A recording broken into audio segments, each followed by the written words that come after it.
Da li je sunčanje zdravo ili ne? Večita dilema, a oprečna su i mišljenja na tu temu.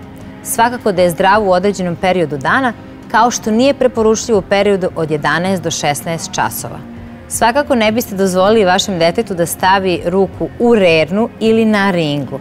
Tako ćete sigurno voditi računa da u periodu kada je najštetnije ne bude izloženo suncu, već će se radije odlučiti za neku prijatniju hladovinu. Originalna Pavlovićeva mast je proizvod koji poznajemo skoro 70 godina. Laboratorija Pavlović izbacila nešto novo za sunčanje. Krema koja u sebi sadrži faktor 25 sa mirisom višnje. Miris višnje je dobijen od prirodnih sastojaka. Ova krema koja u sebi sadrži sastojak ektoin ima mogućnost da regeneriše i ublaži pređašnje posledice sunčanja.